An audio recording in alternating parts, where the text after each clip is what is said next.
เอ็ดมักเบ่งยาวให้กันไปบิ๊กมาซื้อแต่เอ็ดก็คือการเรียกเบ่งยาวๆคนกันยาวเบอร์ตองน้อยป้าคิวบิ๊กเนาะเการู้แล้วค่ะว่ามีแฟนนะคะเป็นแล้วยิ้มเบ้ยเบ้ยนี่แหละมันกำลังบึ้งตรงนี้แหละเอ็นเตอร์มันบึ้งบักเบงเมียมาให้เบิ้งนำเนาะบักเบงกับคนนะคือกันเลยนะกับบักบิ๊กนะเหมาะสมกันเลยยาวๆบักเบงมาดูเก่งสิไล่แต่ว่าเขาก็มักก็ค่ะจะมีแฟนแล้วมักแบบ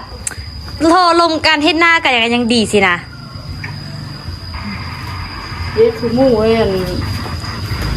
ชาวด่าเนาะเฮาบ่มักคันลมแฟนแล้วบ่โทรลมกันนี่เฮาบ่ลมเฮาลมบ่ได้เฮาเด็กนี่กับวิดีโอคอลป้าไว้เลยอันนี้ก็บ่ไหวเด้อโทรศัพท์เพไปงานศพคนไทยบ่แม่กับชาวด่านอนกันแล้วอีนางนั้นก็นอนสักแม่ตื่นมาแม่ตื่นนาบางงั้นเต็มนาโจมันก็โกนบ่มันดอกล่ะโมนั่นหรอพวกคนฮักกันแห่งคือไอ้นี่ฮะแหละลมให้ลมว่าไอ้นี่ลมกับไอ้ผมนั้นเมื่ออัน5-6 ปีที่แล้วเศร้ากันเลยติเอ้าไอ้ผมน่ะลมบ่ฮอดตอนนี้จักปีว่า10 ปีแล้วว่าซะปีเอาไปได้บ่เลยยังไม่เลิกอ่ะบ่เลิกบ่นะหันเดียวนี่สิเลิกกันเลยไอ้นี่เห็นป่ะเราบ่ค่อยเปิดโตซื่อๆซะปีเนาะเราไอ้นี่บ่ค่อยมาบ้านแล้วเฮาบ่ค่อยฮู้เราบ่ค่อยเห็นเพิ่นลิ้นนำกันเวียงเราตัวของเองเซ่เนี่ยเฮ็ดจังซี่แหละหม้อกับบิ๊กขนาดโอ้ห้าไม่ปลาจันก็เฮ็ดเด้อไฟมาแค่ทานให้ปลามีบ่ล้างอันนี้ก่อนซ่อมแล้วล่ะกูกิ๊กบ่ทันมาจากโรงเรียนเถอะ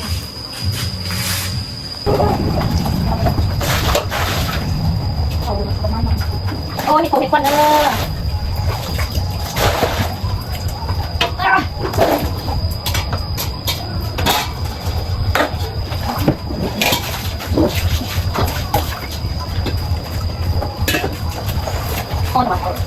นี้กันทั้งหมดเลยไม่ต้องมาเดี๋ยวบิ๊กกันไม่กี่หรอเดี๋ยว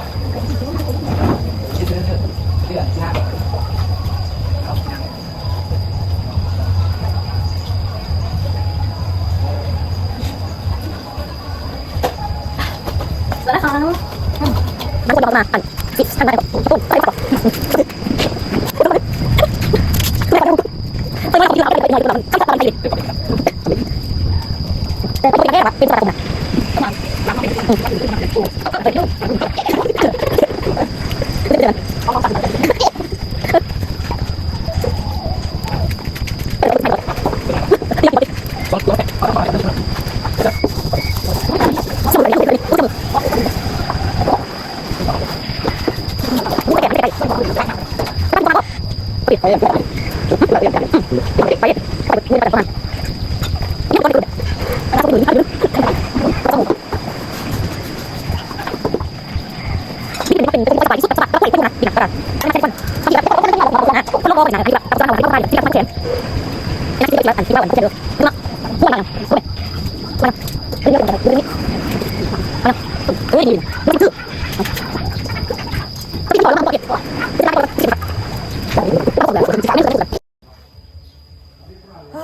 อันนี้เป็นพักที่เตรียมไว้สีใส่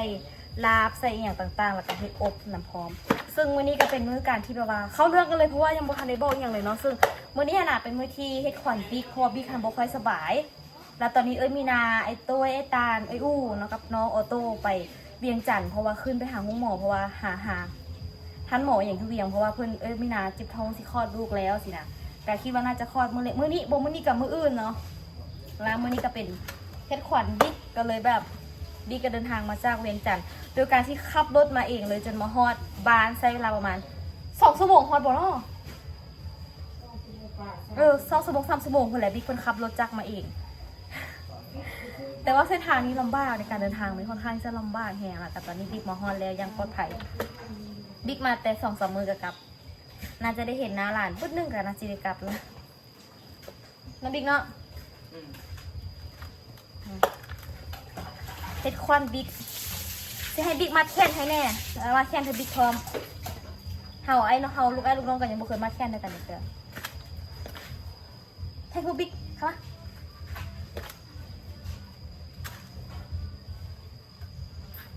อีนี่งามนะเลิศแลนแตนเบิ่งค่ะใส่อัน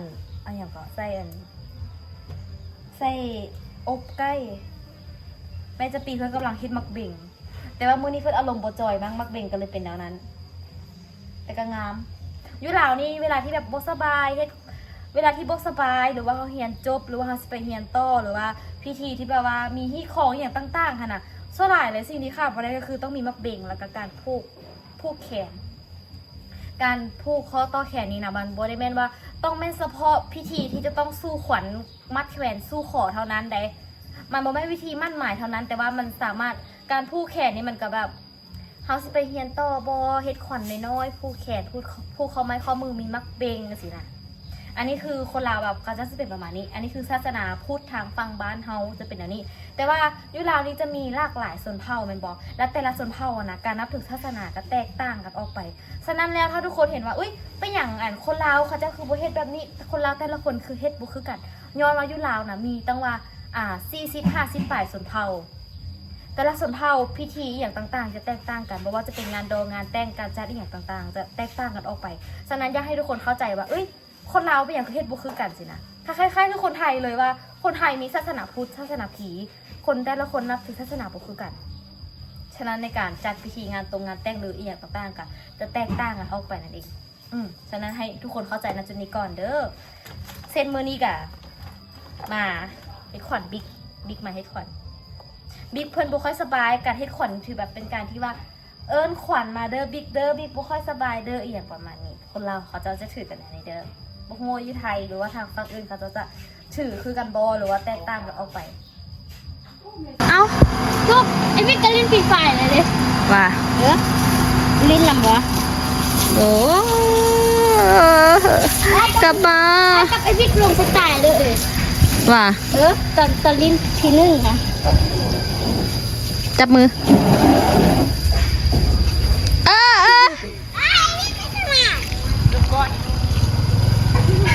ไอ้พี่ไปใช่ไหม อีพอล้างรถ ล้างกันล้างไอ้เจ้า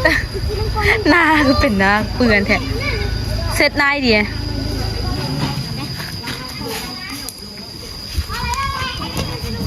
ยินดึกมอนบอก ไอตู้คันหนึ่งเขา ฮะ หนึ่งเขา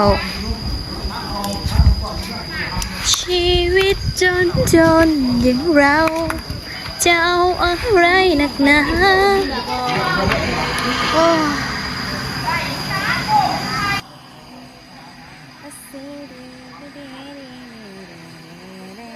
ดูผมไปใส่ เอาข้างลงก่อน แล้วไพ่ซีวีเขาคือกู ไอ้ไปไหนไอ้พี่กันเด็ก บ้าโดนบออยู่ใส่โอเคบิ๊กบ่ไป ครับ ไอ้ลิมบอกไอ้ลิมบอก โอ้ฟูก้าโอ้คิดฮอดเอ้ยวีนาไปคลอดลูกคลอดล้านโตนี่อ๋อ ไอ้ตัว โอ้เอาไปขี้เลย มันนั่งก็ลูกละ ยังไปเกิดอยู่เวียงโอ้สุโอ้ คนไทยยังคือเท่อีกจากมือมาเพื่อน มาอื่นมาเหอะบอกใส่สลิปได้หัน ใส่ดิ นะฟูก้าไปมานี่ ใส่เลยไอ้ใส่ทุกมืออ่ะ หัวได้ใส่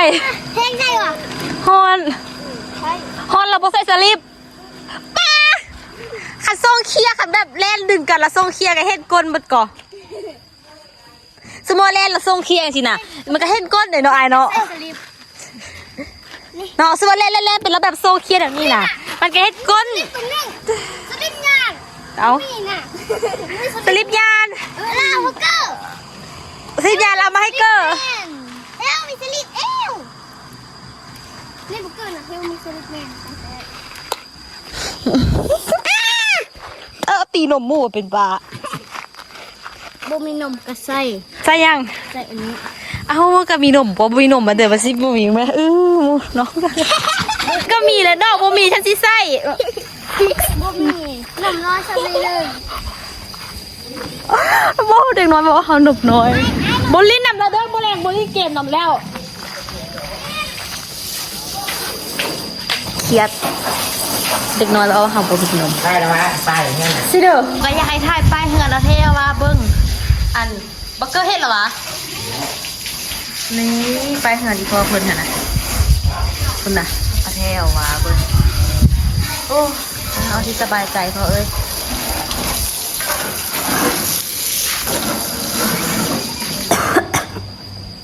ไฟเหินมืดเปิดไฟเต็มเปิดไฟวีเข้าวีน้ำก่อนเด้อมาบ้านแล้วให้แต่วีหวนเด็กน้อยว่าของโมมีนมมากขนาดเดียวเหลือใจอ่ะนี่ข้อก่อนนะคะอ๋อนี่เพื่อนควันหัวหากระหูฉันหากระหูนี่เขาก็อิ่มน้ำบ่แค้นอยู่นี่กำลังจำทับเจ้าไปอีกอ๋อวิธีเอิญควันเดี๋ยวเรามีอันนี้นำก่อนฝืนแลนพี่แลน แต่มีโรคแรงไอ้พริกน้ ควันไผ่แต่ต้องเป็นทงเครือผู้นั้นน่ะบอกควันมาปิ้งแล้วมันเป็นไข่เด้มันต้องเอิญควันแนวนี้มันต้องแล้วเด้คือมันต้องคิดด้วยว่าก่อนที่เฮ็ดควันนี้มันต้องคิดว่าเฮาเฮ็ดควันยังให้ควันไปเรียนต่อให้ควันเรียนจบให้ควันเฮ็ดเวียกหรือว่าอันเฮ็ดควันอันเป็นไข้บ่สบายสินะมันต้องแบบมัน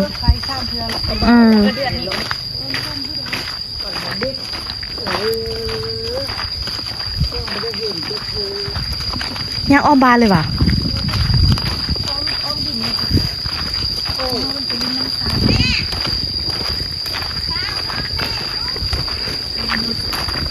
ถ้าเราซีมาแล้วลิ้นมันสั่น ว่ะ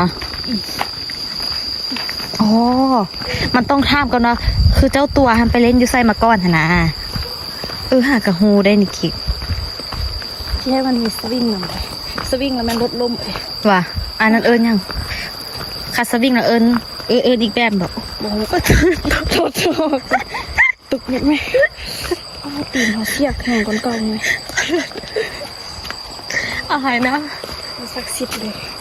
น้องมันก็ไม่ได้ตัวเอาขวัญนี่ก็เน้นตุ้น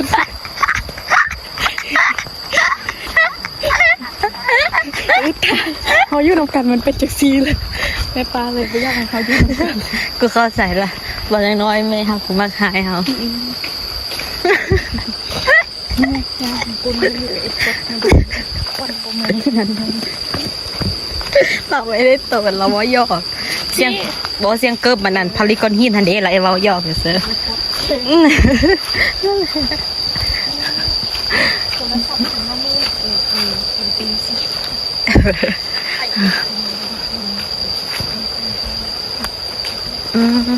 อันเพื่อนเจอันที่มัดจวนนะฮันแม่นเครื่องนุ่งเด้เครื่องนุ่งของบิ๊กเพราะว่าให้คนในบิ๊ก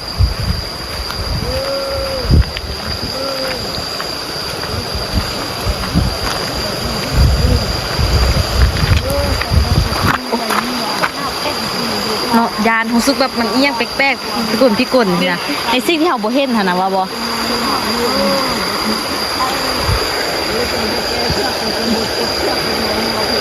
คนลุกอ่ะได้กินน้ำอ่ะ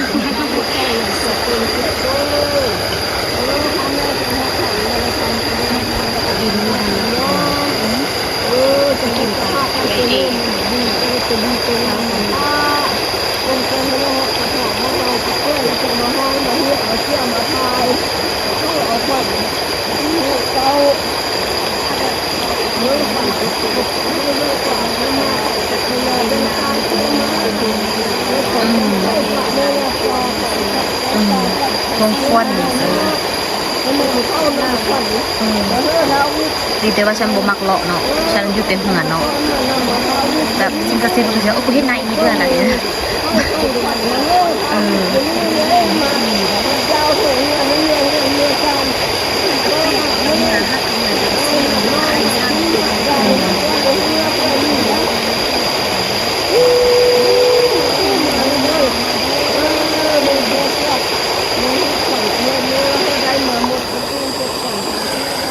ชิมคิบเข้าเสือ เขาสองคน เป็นยูทูบเบอร์ที่เป็นยูทูบเบอร์ที่ทรมานไงแค่ติดยาคนลุกอ่ะคนลุกจริงป่ะคนรับตังค์ช่วยเตียงเลยติดยาเลยคนลุกเลยคือบุคคลลุกแล้วเขาบอกมีคนมันเลยบุลุกทยมาแบบคนหัวมันยาบว่าแค่คนผู้เลยยานกล้องสดไอโฟนเด้ชิมเสียคล้ายๆแล้วนับยัน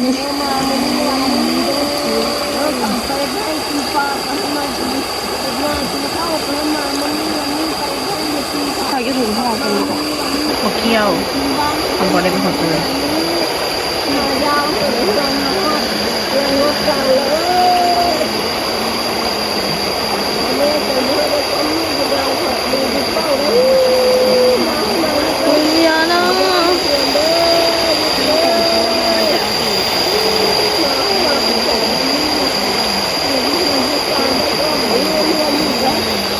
สุสัยฝัน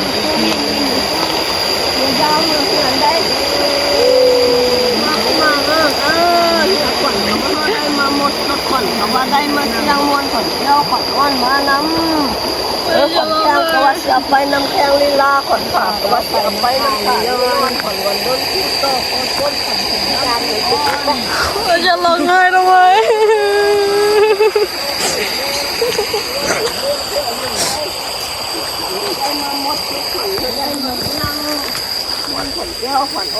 รู้ไม่พายยืนอยู่ถึงโอ้คนนี้อ่ะเห็นแล้วเมฆตายานเนาะน้ำตาไหลมันคนลุกคือแบบคือเขาเบิ่งในหนังเลยกี่เข้าใจปะคือแบบคือเนาะบุกเห็นสิบุกแม่หัวแบบเป็นนี่ไหมเขาว่ามันตรงเป็นแทงกันแบบทุกหูเลย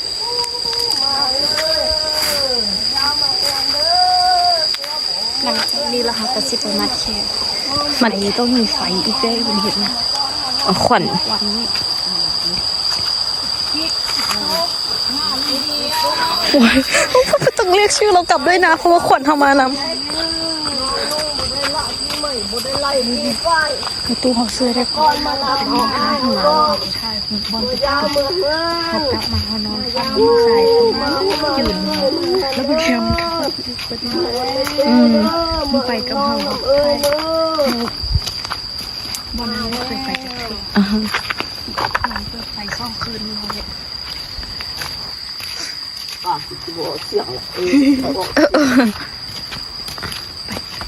กินกันแค่ต่อคลิปหน้าฉันว่าหน้าฉันคือแมวนี่แหละมาบอกไม่แค่ทำไมคือประมาณ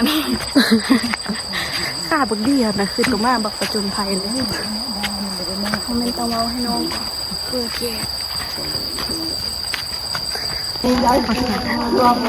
เรื่องตาหน้าเรื่องโอ้บ่วิกมาแล้ววะ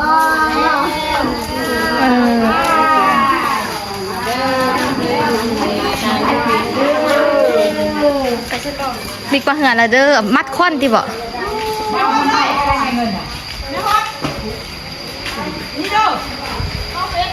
มื้อนี้พ่อบักตาลกับแม่บักตาลเสิร์นมาลิ้นอยู่พี่เด้อเขาว่าเปลี่ยนบอลที่ เท่าไหนมานั่งพี่ ไม่เท่าบุญเนี่ยมาต้อมมาโก้ได้ แม่โตเลยประมาณตุ้มนี่น่ะนี่สิริเอ้ยแม่ไปห้องไปเหียบไปเกี่ยวไปถ่ายไปให้ดูก่อนให้เราเป็นงานเรื่องทรายเขาเอามาเอาเงิน พวกบิ๊กตายไปย่างวันที่นี่เป็นเยอะ คนเขามีคนรับแต่ยากยากเอาเข้าสรุปเข้าตอนคนอะไรมีทำนอนแหละให้ประตูให้ลมบุกเขาแล้วบุกให้ก็ได้กี่ตัวมันกันไปให้ตัวงูสักว่าเอามามื้อวันนี้เราไปนาตัวงูเห่ากับว่าเอามามื้อวันนี้ผู้บ้านได้ตื่นกองฟอนก็ว่าเอามามื้อวันนี้เกี่ยวเนี่ยขวัญก็ว่าได้มาหมดจุดขวัญก็ว่าได้มาเสี่ยงวันขวัญแก้วขวัญอ่อนมาน้ำขวัญแก้วก็ว่าเอามาแก้วนี้ลาขวัญขาก็ว่าเอามาขาดดอนขวัญมันดอนคิ้วโตโตส้นดำคิ้วอ่อน มาทำยาวถึงเราจะมาเป็นความเป็นได้เพื่อมีเวลาไปเที่ยวแทนว่ามีเวลาเราไปมองที่นับไม่ใช่ไม่ต้องสิไป มันสิได้เข้ากล้องได้พอดีมันเป็นยังมีเจ้าหาสัญญาณราคาไปทั่วได้เข้าไล่เป็นใครบาทเอามาเมื่อนี้วันนี้เป็นนายเตรียมว่าจะมาเมื่อนี้เดี๋ยวนี้จะได้มอบซื้อเนี่ยมอบข้าวซื้อที่ว่าแล้วจะมีกับไปเจ้าหาใกล้พอใกล้ขาเข้าเนี่ยชาไม่ได้ไปโดนนะเข้าได้แล้วว่าจะมีเจ้าถึงเนี่ยแล้วไม่ต้องส่งหลังเลยคือจะได้หมายมือยูล่าขวัญหัวเห็ดเป็นเจ้ามันย่างขวัญบางเห็ดเจ้ามันกินข้าวต้มให้เป็นร้อยข้าวใส่ข้าวต้มให้เจ้าหน้าเป็นทองแล้วทองมือหยอดทองเงินห้าผีทองเพื่อเจ้าเจ้าแรกเจ้าตาน้ำต่อไปถ้าอยู่สารดีถ้ามีจันทร์สู้ไปทำเกิดจะมีผู้ช่วยเหลือไปทางเหนือจะมีผู้ช่วยสร้างสองฝั่งข้างจะมีผู้ช่วยเงินเงินโซ่เงินลาบเงินทำแก้วไหลมาเป็นน้ำหน้าเงินกีบเงินตาไหลเข้ามาตู้มือเต็มตู้อ่างผงนะลูกเด้อเสร็จกินรถไหลเอาหน้ากินแล้วกินแล้วก็แก่ต้องแก่ทำได้ทุกปีเลยหมดปัญญามาแล้วเนาะมันกินมาแล้วมันกินมาเลยไอ้นั่นไงก็มันอยู่นั่นแหละไม่รู้มันแค่หน้าก็มันมีผู้เสร็จมันแค่อันนี้พร้อมให้เกิดผู้มาก็อันนั้นนั่นเป็นงานแล้วก็ส่งผู้จะได้ทำเป็นชิ้นตายเลยส่งมาแขนเด้อมาแขนเด้อ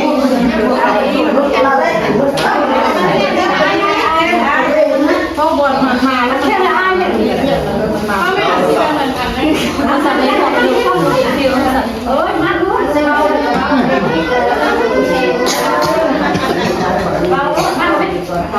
มันไม่พอมันไม่ได้ตัวเราเนี่ยตัวมาปลามาเสร็จท้ายเลยเรา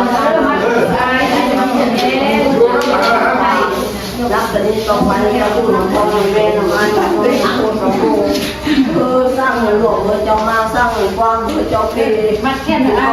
เราหลบขอมาเราไม่ขอพายพายอะไรมาเงินวัดเข้ามาเจ้าเป็นสิ่งเข้าโรงเรียน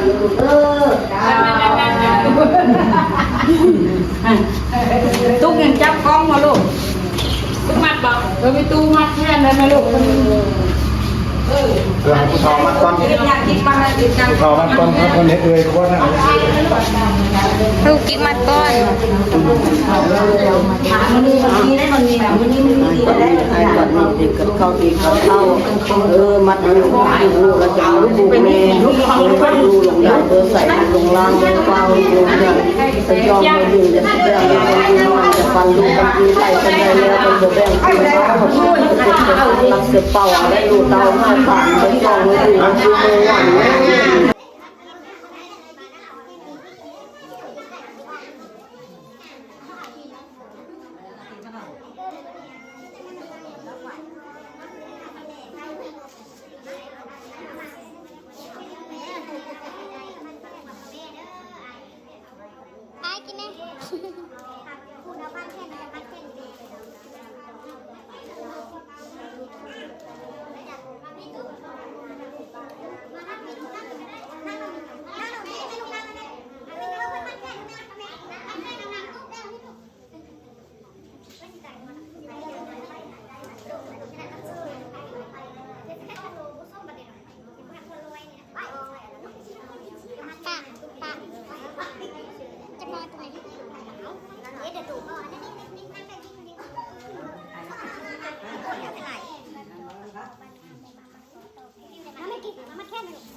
ต คนไทยหนุ่มได้แบบนี้นะนั้นไปสิแล้วดีเป็นเจ้านายเด้อ ยิงเบิ่งงักนัวจะเป็นเจ้าไหนเด้อ เก่งเก่งเก่ง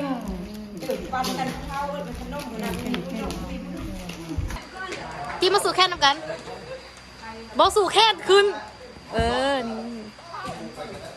ชีว่าสบงเลยเอาวิกที่ซกมวยแล้วให้หูปะต้องกินแนวกินไล่แท้มาทั่วนี่กลับวะไอ้ซุปผักวะ ไอ้ตุ๊กตา ใช่เด้อ ไอ้ตู้มาเธอเนาะเขาก็เตอร์เลยวะเธอไล่ก็เตอร์ไล่ แต่บนรถอ๋อที่เขาฝากกับพ่อได้น่ะเนี่ยมาตื้อในเครื่องนึง เด็กถือว่าไม่เชื่อเยอะนะเชื่อหรือมันมดเอาหัวควงแล้วควงตัวแรกอันนี้เชื่อไม่ควงมดทักก้าวมาดิจา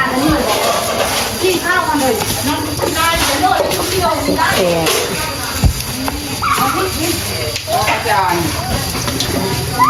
ไอ้บุ๋งบ่ได้มาวะ พัฒนาไปบุกอันเพิ่นพัฒนา เราไปใส่ ไปบุก เอาสามตัวแล้วเนาะเอาสามตัวแล้วย่อสามตัวแล้ว ยาวยกน้องเนี่ยยกน้องเนี่ยใครว่าดังแมปจัง ทุกคนถ้าสมมติว่ามาเราแล้วสิ่งที่พลาดบ่ได้ก็คือนี่เลยเลือดแป้งอันนี้เป็นเลือดแป้งเป็ดเนาะมื้อนี้เป็นขวัญของบิ๊กตาลีแล้วมื้อนี้ก็เลยมาช่วยเวียกช่วยงานแม่จำปีเพราะว่าเขาก็เป็นเป็นน้าเศร้ากันทะเลเขาก็เป็นล้านสินะอันนี้ก็เป็นเลือดแป้งแต่ว่าเขาบ่มักกินเด้อแต่ว่าเห็นคนลาวหลายๆคนนี่มากกินผู้แซ่บผู้สาวกินได้เด้อมาเราแล้วห้ามพลาดต้องลองต้องกินของแซ่บบ้านเฮาห้ามพลาดเด้อมาแล้วต้องกินเด้อไปเสิร์ฟกันเด้อเพราะคนท้ากินแหงกันตอนนี้ไปละบ๊ายบายน่ะบิ๊กมึงดูโอ้ยโอเคเกินละเด้อเฮ้ยโคตรละบวบอ่ะตู้ต้องสั่งเนาะตุยเลยหูบใหญ่ๆอ่ะหุ่นน่ะ นี่ต้มไทยเกิดง่ายแค่เนาะ แล้วหน้าเหมือนแล้วได้แบบคือดาวอบอวบเพราะว่าทานกับเกลือต่อใหม่ดิ